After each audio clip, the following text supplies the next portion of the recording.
If you've seen the trailer for the upcoming Amazing Spider-Man, you might be wondering, who's this lizard guy? Well, he's called the Lizard, and we're going to give you a quick Geek Crash Course on this scaly supervillain. Oh, hey Spider-Man. I'm Dinah DeKylo. I'm Michael Nixon. This is Spidey, and this is Geek Crash Course.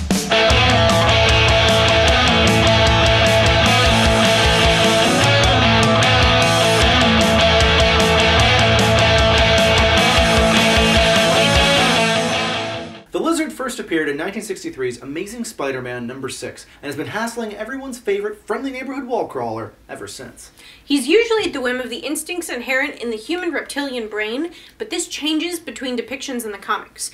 Sometimes he's all lizard, and sometimes he's got the genius of a super scientist. His main power is the general physical lizardness, super strength, super senses, super reflexes, a deadly tail he can swing about, and of course, his reptilian healing factor.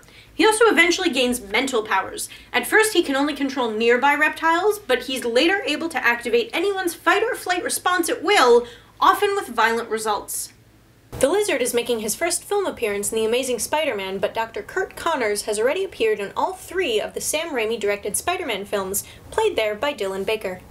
Dr. Curt Connors is a skilled scientist trying to regenerate his missing arm. Seeing that lizards can regenerate missing body parts, he splices their DNA with his own. The process works, regrowing his arm, but it doesn't stop there. He mutates, becoming a scaly-skinned supervillain. He's like the Hulk, but meaner and scaly. At one point, he was a member of anti-Spider-Man villain team The Sinister 12, which was a later version of The Sinister 6, which also featured villains like Green Goblin, Sandman, and Electro. The Lizard has made appearances in most Spider-Man media, cartoons, video games, even the Broadway musical. The Lizard is one of those iconic villains ready for his big movie break. At one point in the comics, Connors injected his son Billy with the Lizard Serum, giving rise to the team of Lizard and Lizard Jr.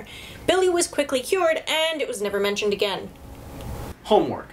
The Lizard isn't a character with any really classic stories, so you can pick up most comics featuring him to get the general gist. Check out the spectacular Spider-Man episode Natural Selection, which features a great depiction of the Jekyll and Hyde nature of Connors and the Lizard. Also, Spectacular is a pretty amazing series on its own, so definitely give it a try. In the 2000s era Spider-Man the New animated series, the Lizard was voiced by musician and horror filmmaker Rob Zombie. Who's your favorite Spider-Man villain? Let us know in the comments below, and subscribe above for future Geek Crash Course episodes. If you have any questions, you can find us on Twitter, Facebook, and our website, geekcrashcourse.com. Thanks for watching, and we'll see you next week on Geek Crash Course. Do not hit him with that shoe. Can I let him outside? It would be the right thing to do. Okay.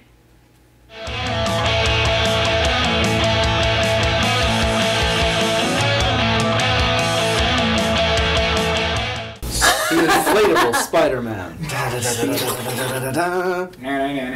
Spider-Man. Be a terrible comic. Homework.